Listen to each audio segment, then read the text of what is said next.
सुबह का टाइम हुआ रहता है और 10 बजने वाला रहता है। जज साहब आके अपने कुर्सी पे बैठ जाते हैं और वहीं पे एक लड़का आके खड़ा रहता है और एक लड़की का इंतज़ार होता है। आधा घंटा बीतने के बाद जब लड़की अंदर आती है तो जज साहब सबसे पहले लड़की से उसकी समस्या पूछते हैं, तुम्हें क्या प्रॉब्लम है कि तुम इस लड़के के साथ में नहीं रहना चाहती हो। लड़की कुछ नहीं बोलती है। फिर जज साहब उस लड़के से पूछते हैं तो लड़का भी कुछ नहीं पूछता है।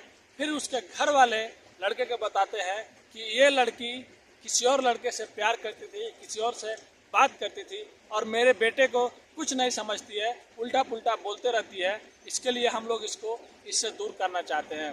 लड़का भी रो रहा होता है और लड़की भी रो रही होती है। जज साहब बोलते हैं कि तुम दोनों बोलो, क्या तुम दोनों एक दूसरे के साथ में रहना चाहते हो या नहीं रहना चाहते हो। लड़का बोलता है, जज साहब इसको ये जो बोलती है इसकी बात मान लीजिए, ये जो कहेगी दूर रहना चाहती है तो दूर कर दीजिए। उसके बाद लड़की भी रोने लगती है और जज साहब से बोलती है कि ये जो बोल रहे हैं वो जज साहब आप कर दीजिए। जज साहब सोच में पड़ जाते हैं कि जब तुम दोनों एक दूसरे पे थोप रहे हो तो तुम दोनों लोग अलग क्यों हो रहे हो। तो चलिए पूरी कहानी को इस वीडियो के माध्यम से बताएंगे। उससे पहले आप लोग से रिक्वेस्ट करते हैं, अगर आप हमारे चैनल पे नए हैं तो चैनल को सब्सक्राइब, लाइक, शेयर कर लीजिए ताकि हमको भी इससे हौसला मिलता रहे अच्छी वीडियो बनाने के लिए। तो नमस्ते, आदाब, सत श्री अकाल। आज की जो सच्ची घटना मैं आप लोग को सुनाने जा रहा हूँ, एक कहानी उड़ीसा के एक छोटा सा जो जिला पड़ता है बलांगीर डिस्ट्रिक्ट की एक कहानी है। बलांगीर डिस्ट्रिक्ट में एक शादी का फंक्शन चल रहा होता है और उसी में कुछ लड़कियां डांस कर रही होती हैं। उसी में एक लड़की रहती है जिसका नाम नंदिनी होता है और नंदिनी बेहद खूबसूरत डांस करती थी और बेहद खूबसूरत थी। चारों ओर लोगों का मजमा लगा रहता है, सब लोग नंदिनी का डांस देख रहे होते हैं। वहीं पे एक राज नाम का लड़का भी आया रहता है। उस शादी में स्पेशल उसको भी बुलाया गया रहता है। जब पहली बार नंदिनी को राज देखता है तो उसको मन में ही पसंद कर लेता है और नंदिनी का डांस पूरी रात बैठ के देखते रहता है। बेचारा नाश्ता भी नहीं करता है, खाना भी नहीं खाता है।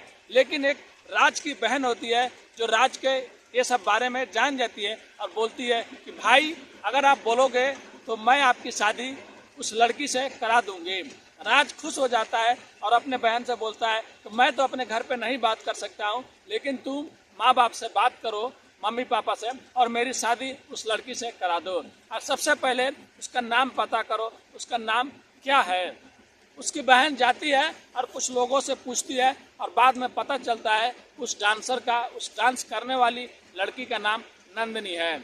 उसके बाद 1-2 दिन बाद उसका रिश्ता चलना स्टार्ट हो जाता है और 1 महीने के अंदर ही नंदिनी और राज की शादी हो जाती है।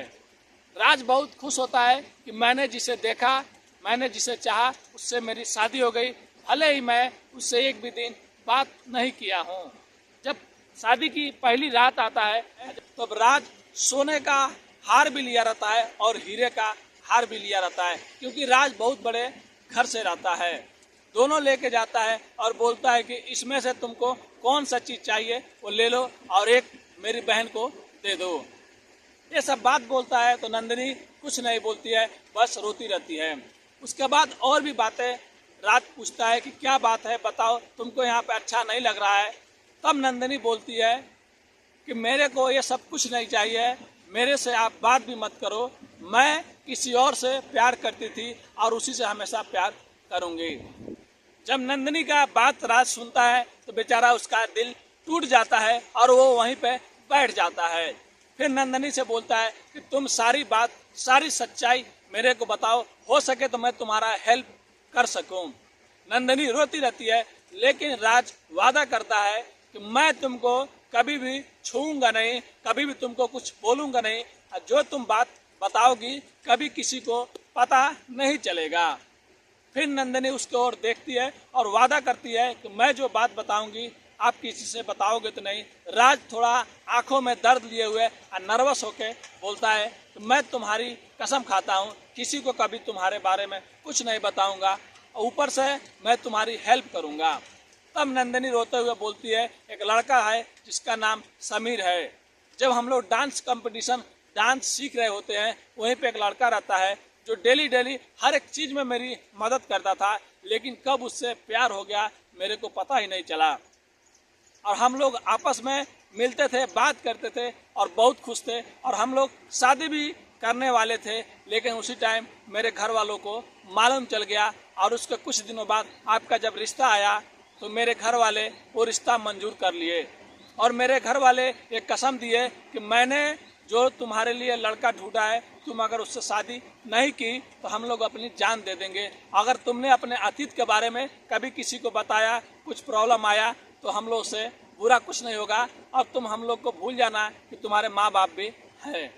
अब मैं अपने माँ बाप की इज्जत रखने के लिए अपने प्यार को कुर्बान कर दिया और आपसे शादी कर ली। लेकिन आपसे हाथ जोड़ती हूँ कि मैं समीर की छोड़कर कभी भी आपका नहीं हो सकती हूँ। फिर बेचारा राज भी सब बातें सुन के बोलता है कि मैं वादा करता हूँ, और अभी समीर कहाँ पे है तुम बताओ, मैं तुम्हारी उससे मिलवा दूंगा, तुम्हें उससे शादी करा दूंगा। नंदिनी राज की ओर देखती रहती है, फिर वो भी तैयार हो जाती है। एक दिन बाद राज 2 टिकट दिल्ली का निकालता है और अपने घर वालों को बोलता है कि हम लोग हनीमून मनाने के लिए दिल्ली जा रहे हैं। उसके घर वाले कुछ भी नहीं समझ पाते हैं कि रात को नंदिनी में और राज में क्या बात हुआ था। राज अब नंदिनी को लेकर दिल्ली आ जाता है, और पहले से ही पैसे वाला रहता है तो पैसे का भी कोई टेंशन नहीं रहता है। एक 5 स्टार होटल में रूम लेता है और वहीं पे लोग रात को ठहरते हैं दिल्ली आने के बाद। फिर उसके बाद सुबह में जगह जगह जहाँ पे भी डांस होता था तहाँ पे समीर को ढूंढने के लिए राज नंदिनी को लेके जाया करता था। एक बार ऐसा आ जाता है कि घूमने में फिरने में सारा पैसा और नंदिनी को हर दिन शॉपिंग कराने में सारा पैसा खत्म हो जाता है। फिर उसके बाद राज अब घर वालों से पैसे भी नहीं मांग सकता, क्योंकि उसके घर वाले जब मालूम है कि एक होटल में रुका है 15 दिन या 20 दिन, तो एक्स्ट्रा पैसा कैसे खर्चा होगा। लेकिन समीर को ढूंढने के लिए आदमी लोगों को पैसे देना, जगह जगह जाना, तो पैसे ज़्यादा खर्चे हो जाते हैं। फिर राज लास्ट में बोलता है, नंदिनी अभी तो पैसे नहीं है, अभी हम लोग को होटल से निकल के छोटा सा कहीं रूम लेना पड़ेगा, जैसे कि खोली हो गया, झोपड़ी टाइप का हो गया। नंदिनी भी मान जाती है। बेचारी नंदिनी को लेकर जब वो उस झोपड़ी में जाता है जहाँ पे किराया कम रहता है, तो नंदिनी खाना भी नहीं बनाना जानती थी। फिर वहाँ पे राज ही बेचारा खाना बनाता है और उसको खाना खिलाता है, और पूरा दिन नंदिनी को लेकर बेचारा पूरे दिल्ली में घूमता रहता था जहाँ पे डांस होता था। अब नंदिनी भी थोड़ा थोड़ा खाना बनाना सीख गई थी, क्योंकि राज उसको थोड़ा थोड़ा बोलता था मेरा हेल्प करो, कभी सब्जी कटिंग कर दो, कभी प्याज कटिंग कर दो। अब राज में और नंदिनी में थोड़ा थोड़ा सा नज़दीकियाँ बढ़ने लगी थी, थोड़ा थोड़ा सा प्यार होने लगा था।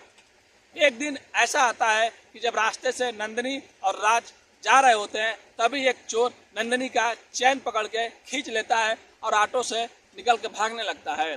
राज वहीं पे देखता है, तुरंत ऑटो से निकलता है और चोर का पीछा करने लगता है। थोड़ा सा दूर पे जाता है, 1-2 चोर और मिल जाते हैं, और राज में और 2-3 चोरों में जमकर लड़ाई होता है, जिसमें राज बेचारे को थोड़ा बहुत जख्मी हो जाता है। लेकिन वो चैन वहाँ से लेके आता है और नंदिनी को देता है। बोलता है जब तुमने बोल दिया कि तुमको मेरे ऊपर एक भी हक नहीं है, तो मेरे रहते हुए तुम्हारा एक बाल भी बांका कोई नहीं कर सकता, और ना मैं कुछ तुम्हारे साथ में गलत कर सकता हूँ। नंदिनी बेचारा बस आंखों में आंसू लिए बस कुछ बोलती नहीं है, चुप रहती है। उसके बाद राज उसको एक ऐसी जगह पे ले जाता है जहाँ पे जाने के बाद शायद पता चल जाए कि समीर कहाँ पे रहता है, और अभी वो दिल्ली में है या मुंबई में या किस शहर में है। वहाँ पे जाने के बाद जब समीर के बारे में जब राज पूछता है और नंदिनी पूछती है, तो वहाँ पे एक लेडीज रहती है जिसको समीर बताया रहता है कि अगर कभी कोई आए मुझे ढूंढते हुए तो मेरा पता बता देना। फिर नंदिनी जब सब बातें बता के राज के साथ में वापस अपने खोली पे आती है, तब वो औरत उस टाइम समीर से बात करती है और समीर को बताती है कि एक लड़की आई थी तुम्हें ढूंढते हुए और उसका नाम नंदिनी है।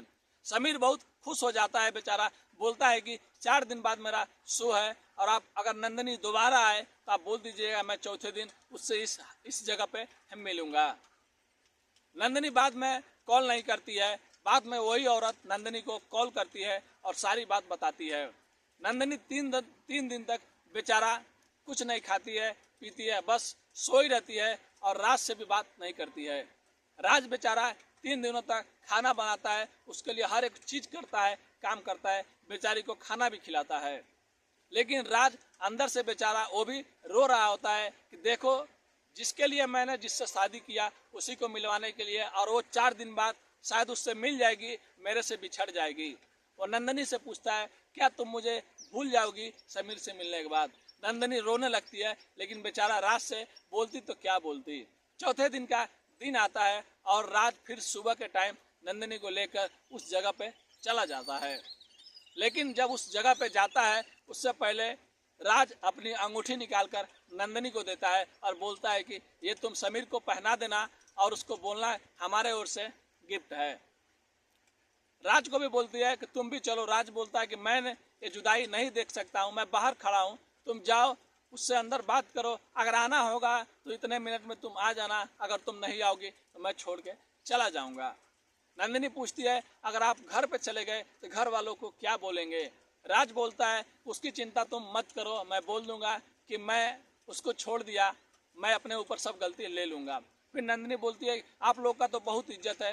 राज बोलता है कि तुम्हारे लिए सारा इज्जत मैं कुर्बान कर दूंगा, उसकी तुम टेंशन मत लो, तुम समीर से मिलने के लिए अंदर जाओ। नंदिनी जब अंदर जाती है तो समीर हंसते हुए उसके पास आता है और रोने लगता है और बोलता है कि तुमने मुझे क्यों छोड़ दिया और हम लोग आज मिल रहे हैं। नंदिनी बेचारा रोते रहती है और समीर से एक बात बोलती है कि समीर एक बात मेरी सुनो, मेरी शादी हो गई एक ऐसे लड़के से जो मुझे बहुत मानता है और आज तक उसने मुझे छुआ तक नहीं और मुझे कुछ किया तक नहीं। वो बहुत अच्छा इंसान है।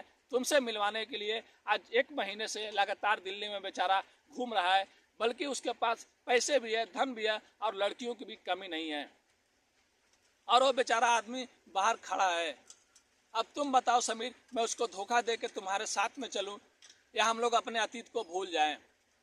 समीर बेचारा कसम पड़ जाता है और रोते हुए बोलता है कि नहीं नंदिनी, तुमने अपना फर्ज निभाया, और वो ऐसा एक आदमी है, वो तो देवता है जो अपनी बीवी को शादी होने के बाद चाहता तो कुछ भी कर सकता था, लेकिन उसके प्रेमिका से मिलवाने के लिए उसको दिन पर दिन दर पर दर भटकता रहा।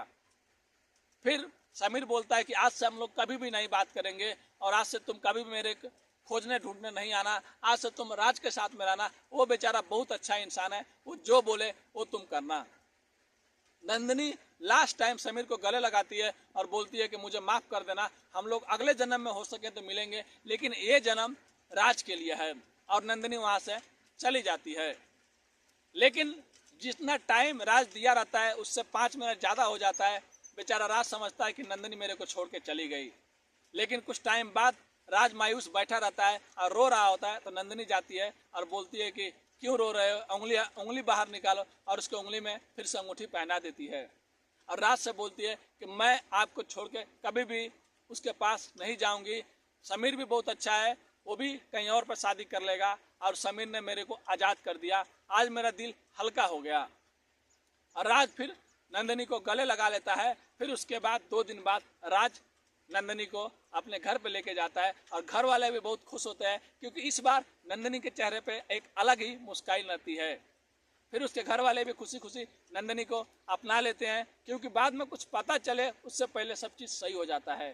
तो आज की कहानी यही थी दोस्तों, कैसे एक लड़की शादी करती है और राज कैसा एक इंसान था। राज के बारे में आप लोग क्या बोलेंगे, जो शादी करने के बाद और इतना बड़ा अमीर होने के बाद भी अपने बीवी को दूसरे से मिलवाने के लिए लेके गया। लेकिन बोलते हैं ना, अगर सच्ची मोहब्बत हो तो लौट के जरूर आती है। सेम भी राज के पास आई। तो राज के लिए क्या करना चाहेंगे कमेंट करके जरूर कीजिए। अगर आप हमारे चैनल पर नए हैं तो प्लीज़ चैनल को सब्सक्राइब, लाइक, शेयर कर दीजिए, ताकि अगला वीडियो सबसे पहले आप लोगों तक पहुंच सके। अगर बोलने में कुछ गलती हो जाए तो अपने भाई को माफ़ कर दीजिएगा। धन्यवाद।